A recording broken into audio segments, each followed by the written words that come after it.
Well guys, if you happen to have really loved the Resident Evil version for the GameCube, like myself, there is a new version of it in HD, glorious 1080p resolution out now for purchase on a wide variety of places for only $19.99, and I was like, that's a perfect deal, I'm going to buy this now, and I played it, and oh my goodness gracious, why does this game still give me goosebumps?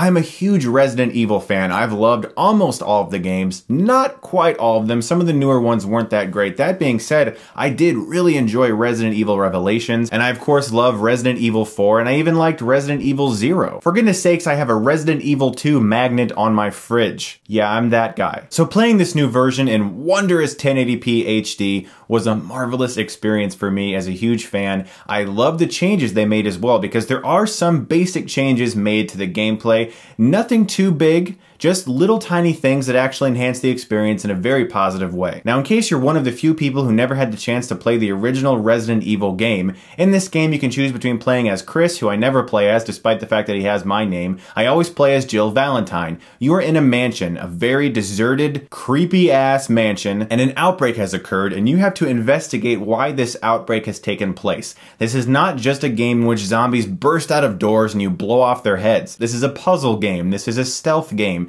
This is a game in which you have to investigate things and figure stuff out on your own. It is a very psychological game, and that's what I love about Resident Evil. Sure, the fourth installment in the series was a lot of fun. It added a new action element to the series, but I have always preferred entering a creepy, empty room, picking up books, reading manuscripts that you've found, discovering clues, and figuring things out for yourself. One of the creepiest things about this game for me, still to this day, is that you can walk up to just about anything, press X, and then you get a little text of what your character is thinking or what she is looking at. And it's always like something horrifically disturbing, like look at this painting filled with decapitated heads. And that aspect of this game, for whatever reason, still gives me chills to this day. No idea why, it just does. HD graphics are wondrous, I love them. My eyes that like to examine things like that and make sure that the clarity is there, they're happy right now when I watch this game. They're just so overjoyed to see it in HD.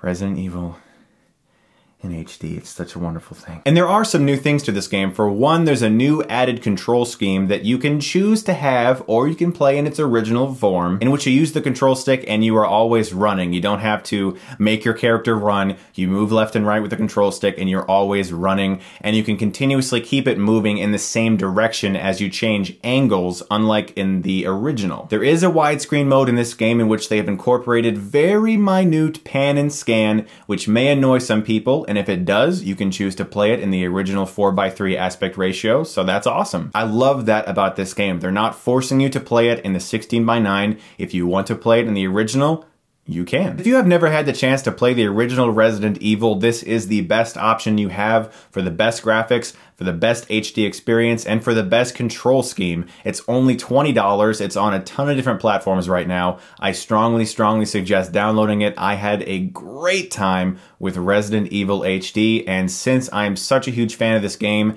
and since they gave you the original control scheme and the original aspect ratio, if you want to stay that way, I can't find anything I don't adore about this game. I'm giving Resident Evil HD a 10 out of 10. Guys, I really suggest checking it out. Also, if you guys are curious about what my most anticipated games of 2015 are, I recently did a live Google Hangout with Maud Garrett of Geek Bomb, and you can view that on her YouTube channel. This is a super hardworking woman. She's really cool, and she's really talented. She goes to E3, she does all this stuff. She gets into all this crazy stuff that I'm so envious and jealous about. But definitely go and give her a subscription if you can, and check out that video. We both discuss our most anticipated games of 2015. The link for that video is in the description below. And thank you to Christopher Wade from SparkFlow Studios for making that incredibly awesome game intro for me. I am very grateful, sir. Thank you very much. Guys, thank you so much as always for watching. I'm super excited also to bring you my first episode of Retro Rewind, all about Toonami, very soon. I'm gonna have a couple celebrity guests on there. I'm so excited to bring that to you guys. I've honestly never had more fun making a video, and it's the video I'm most proud of. Look for that very soon. As always, thank you so much, guys, and if you like this, you can click right here and get Stuckmanized.